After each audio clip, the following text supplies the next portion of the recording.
This early 16th century sculpture represents what is known as the 10th station of the cross.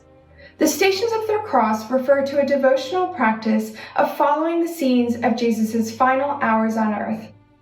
This exercise of prayer was based on an actual pilgrimage medieval people took along the Via Dolorosa, the processional route of Jesus to Mount Calvary, and it requires a series of symbolic images to help the devotee imagine the episodes before the crucifixion, as well as the Passion itself. The station in which Jesus took up the cross was especially popular in late medieval manuscripts. What we find here, though, is the 10th station in which Jesus was stripped and crucified, and in which Roman soldiers divided and cast lots for his garments as though they were ordinary rather than sacred materials. Built in Antwerp between 1500 and 1515, this sculpture pays precise attention to this troubling moment through a complexity of movements and diverse expressions.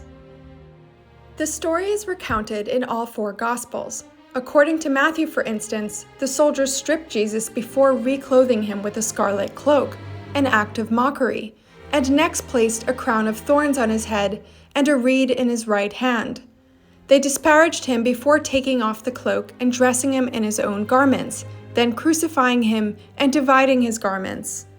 The Gospel of John offers a few other crucial details which are represented by this sculpture. When the soldiers took the garments, John specifically notes that they made 4 parts, to every soldier a part, and separately cast lots for the tunic, preserving it whole. The sculptor of this work has interpreted casting lots as a game of dice, and while the soldiers playing are too indifferent or busy to recognize the implications of their involvement in his sacrifice, the surrounding figures mourn or look up at Jesus, who is at the same time enduring the slow torment of crucifixion on the cross.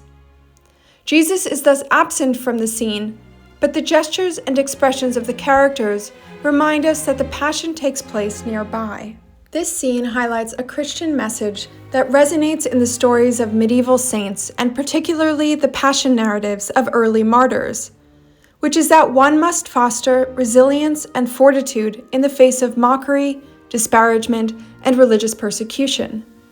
In a commentary on John, St. Augustine wrote that this scene taught martyrs to suffer all that the malice of persecutors could inflict, emphasizing patient suffering over fierce fighting.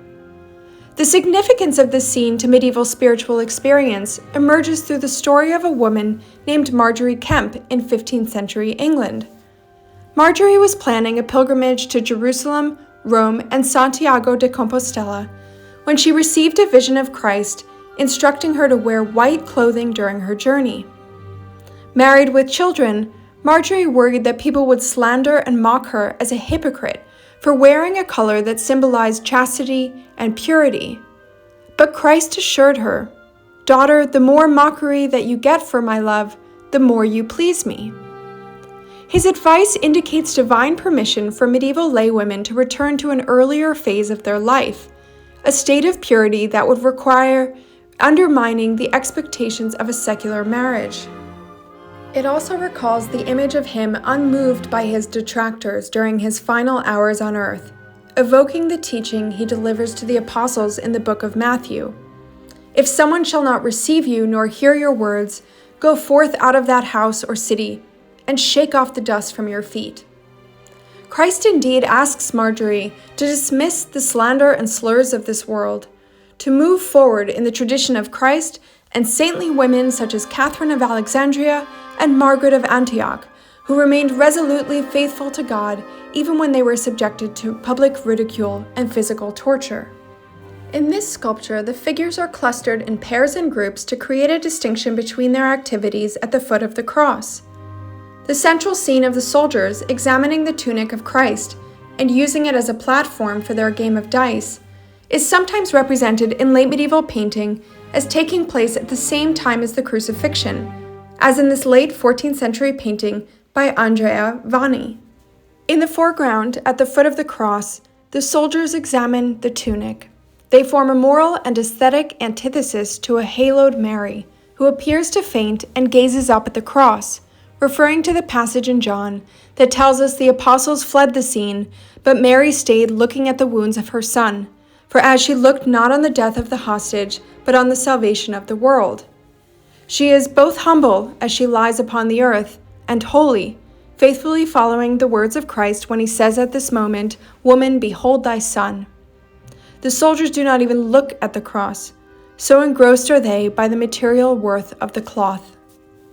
This rare work of art offers us a new perspective on the scene, with each face possessing a distinctive expression, and naturalistic figures wearing elaborate draping clothing that calls attention to the cloth held by the soldiers. They may ignore the sacredness of Christ, but for others interpreting the scene allegorically, the cloth represents the united church, parts harmonized by a divine bond of love.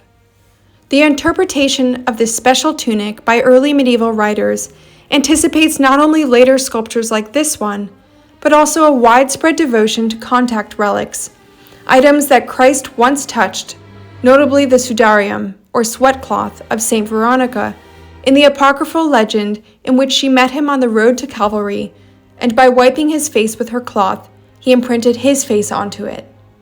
Just as with the tunic of the 10th station, it became in the Middle Ages not only a relic, but an indicator of those who can perceive the sacred in the material world, those who see the true image of Christ, the Vultus Christi, in earthly creation.